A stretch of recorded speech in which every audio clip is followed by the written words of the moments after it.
But anyway,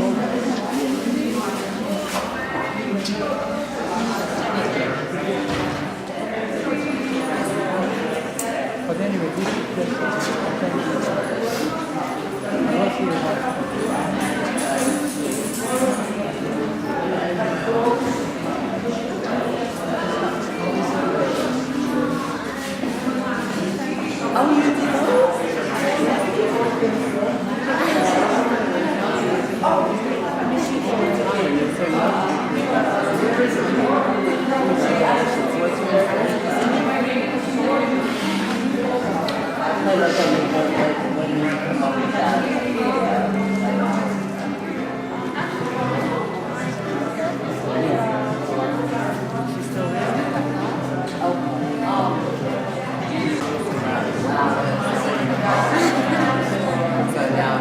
my mother was into the kids and I introduced her to my mother.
अंदर से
This is my piece.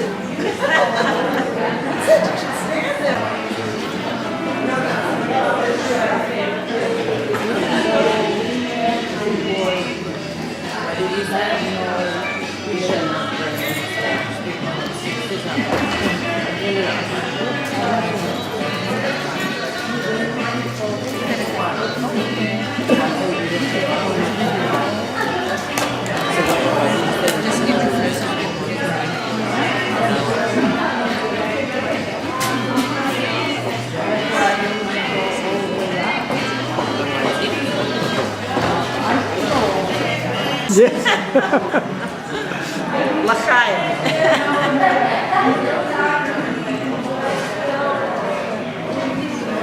Taking pictures, wow.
This is my teacher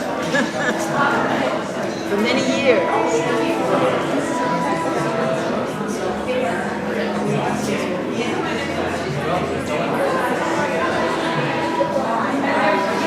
What's taking her out? You have to look good. Bass and Thread here. Yeah. Well, who was in it, and Patrick has recently been in that movie. This is one that is really good. Let me get out of the way. So, Nassim, right? That's your name, right? Tasneem. Tasneem. Oh. Yes. Yes. Fused glass, melted glass. Nice to meet you. Same here. Nice to meet you. Back or you being We're just starting. This is my first time. I'm saying you can really be breezy. No. Channel we're from. Oh, both of us were. We're in Porchano. What street? Right on Cross Bay Boulevard. So you're not coming back? So I was renting the after water, and then it was not rebuilt house.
Paper clips.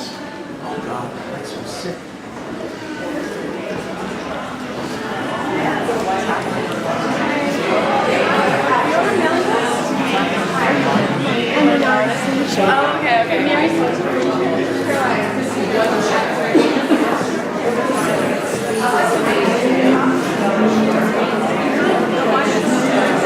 वो जल्दी नहीं एक जगह खड़े होकर उसको दिखाते रहते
So welcome to the Williamsburg Art and Historical Center, one of the greatest institutions in Brooklyn, perhaps the world.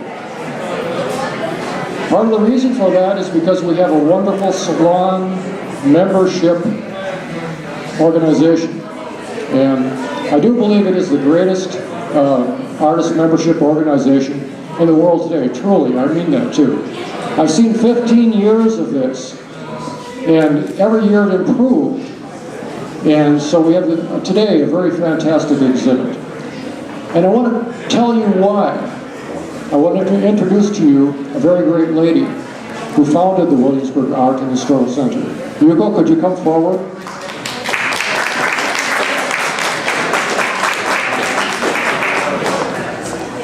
Now, Hugo, would you come stand here? Great.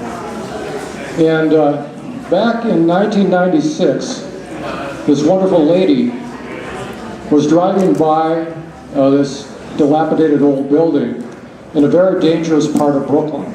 It was Williamsburg. And you couldn't go out on the street at night. You would be murdered or robbed, mugged, you know. And there were burnt out cars in Williamsburg. And very few people, except for gangsters, would wander the streets.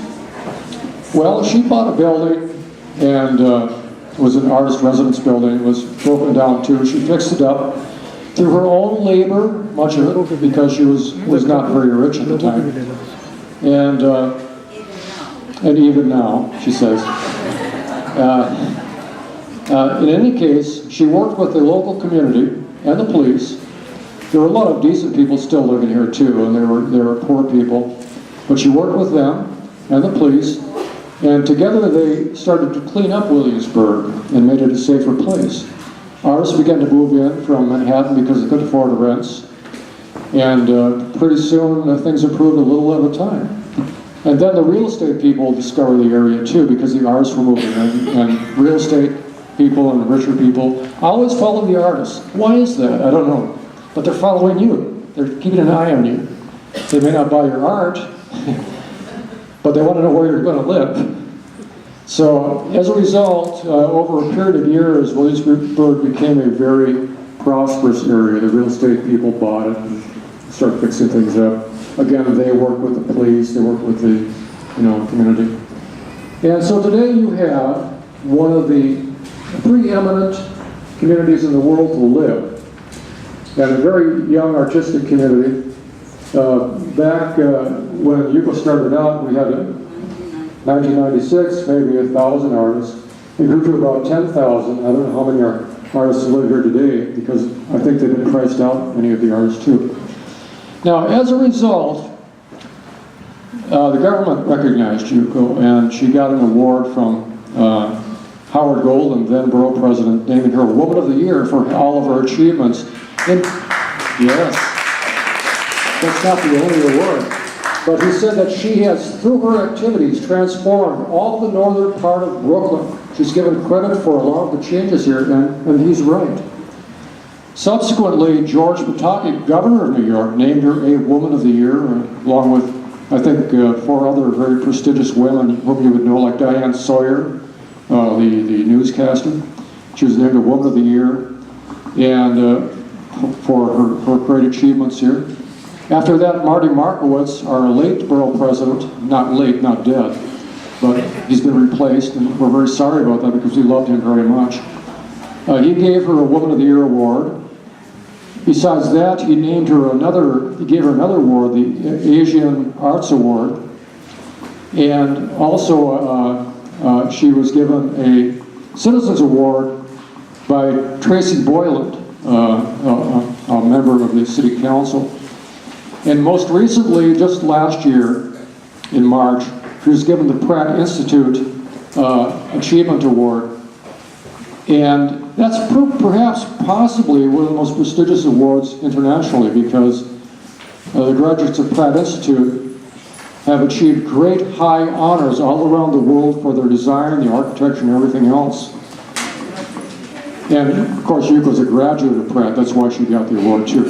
But for very high achievements. She is the most highly achieved woman that I personally know. And so, in any case, you could thank her for having done all of this and creating a great art institution that became internationally recognized. And so I'm going to give you Yuko Ni, the greatest human being I know.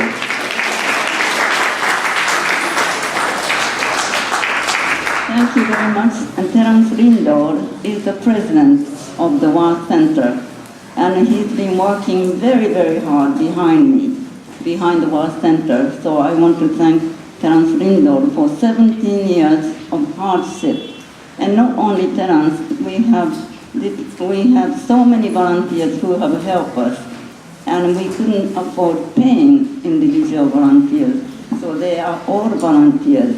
So I would like to thank all the volunteers who have come this far to make the War Center today's War Center. Thank you very much.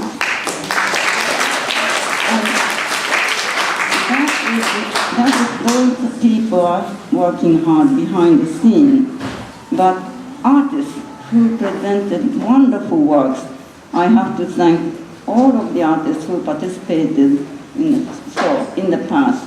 And then today is the 15th annual War Salon show. So I want to thank all the artists, 71 artists, and 130 pieces are hung here. And then today I am sorry to mention that our wonderful coordinator, Mary Wesling, and she broke her ankle on Christmas Day. And so she is not joining us today, unfortunately. She has been always helpful for 14 years. Now, on behalf of Mary Wesling, coordinator of the War Salon, we have a wonderful young lady whose name is Brittany Natale, and she is my assistant. Please come, Brittany. So you can see the War Center's brief concept, and that is our mission statement. So old and young, men and women, fine art and performing art, poetry reading, film, all creative art will come to the War Center. And War in Japanese means peace, harmony, and unity. So it is appropriate for all of us to come to share the beautiful works, beautiful performance, and in peace. Throughout the international language of art, we come to understand each other, and we respect each other, and we love each other. So that's what War Center means. And Brittany, as young as she is very, very capable, and I am very thankful to be with us. And I cannot even mention so many wonderful volunteers, interns, I don't name them, but my big thanks goes to everybody. Okay? So thank you. And now my speech. We are going to take photographs of the old artists. So please do not disappear. Okay? And one more thing, we are reaching, as I said, this concept, that mission statement. After this, 6 o'clock, we go downstairs and we are going to have events. And that event is War Salon members talent showcase. And Terence Lindor, whose painting is hanging up there on the top, is a wonderful painter. And Bien, what is Bien? Where are you? Bienvenido Bonet, very spontaneous, amazing pianist. And he is an incredible poet. So Terence Lindor is going to recite his poems, and then you will see Bien's painting downstairs. So at 6 o'clock, we are going downstairs, and very soon. Okay, now you enjoy yourself, and thank you, but artists, please come forward.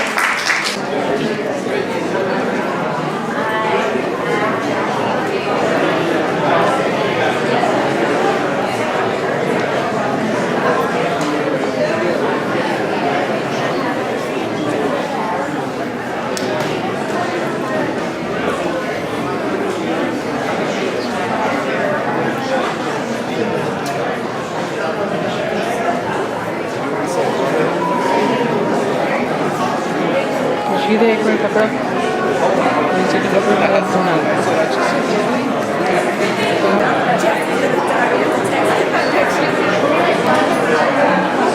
इसकी तस्वीर लें जो उस कैमरे से।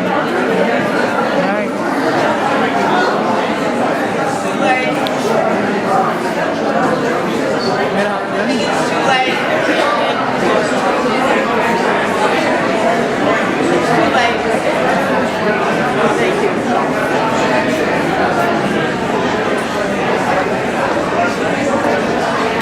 Telephone ना रखो इसमें, उठाने जाते हैं।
messianic verses, and I have to get my book here. And वो उठाया ताली बजी आपने पिकान बंद कर मैं वो आगे आ रहा मैं इस तरफ आऊँगा this painting here represents Satan's manifestation. There's a tear in the fabric of the universe, and Satan is coming forth with all his power. And it looks like the Eisenheim altarpiece, that looks like a Christ figure. Satan's back is turned from us, but you can see a crucified Christ on his back. And there are many symbols of the Christian church and of Muslim and of Jewish faiths, because Bien believes that Satan manifests himself through those religions and actually corrupts them and corrupts humanity through them. Now, you may not agree with that, although many of you are very religious people. And yet, we see in the world that nothing we do seems to solve the problems of humanity. Humanism. I have said many times myself, humanism, which is where human beings decide how to best manage the world, is a scorpion that will sting itself to death. Because there really is nothing human beings can do because we're greedy or we have desires. Now, I want to ask you something. Do you people have desires? Everybody has desires. You want to be rich? How many want to be rich? Some do. How many want to be famous? I see a hand. How many want to be powerful? How would you like to have all the pleasure you could have in the world? Anybody? You all deny it. Now that's character. We don't want to show that aspect of ourselves. We want to think of ourselves as good people, good to others, good for ourselves too. And yet, behind character is something called personality. And only you people know your own hidden thoughts. And I would bet that none of you, if you knew your own hidden thoughts, and perhaps you hide them from yourselves, would consider yourselves really good human beings in the likeness of Gandhi or Christ. So, you have to look at that. And let's see, oh, I left the readable part. My eyes are very bad because all of my life I've been working in very detailed paintings as Bien does. And as a result, in the last year, in creating what I consider my greatest work, the Elephant Folio Paradise Lost, my eyesight became bad. But I'm going to recite to you now the Book of the Damned, Book 7 of the Satanic Verses. And I have to say that all of you are damned. The preface to this book is C.S. Lewis. You all know C.S. Lewis? Great. It is a serious thing to live in a society of possible gods and goddesses. To remember that the dullest, most uninteresting person you talk to may one day be a creature which, if you saw it now, you would be strongly tempted to worship, or else a horror and a corruption, such as you now meet, if at all, only in a nightmare. Now we begin the verses of the end. The wise rulers, Euro-Asian American, the cold prosperity spirit, democracies, a fiction, not by men elected, by Satan. I know the rights by which they rule. The world is made of numbers. Pythagoras knew, Father Guru. I know their numbers and their shape, the pentagon, Satan's star. Ruled we are not from among our own, but by the ever unchanging high order of that satanic club. The enlightened ones, to do good, they say, and no marvel, for Satan himself is transformed into an angel of light. Therefore, it is no great thing if his ministers be transformed as the ministers of righteousness. They will perform wonderful works for humanity. and feed us milk and honey, but it will be bitter in our mouths, like that little book of John. The number of the beast is the number of a man, and his number is 666. Understand one thing.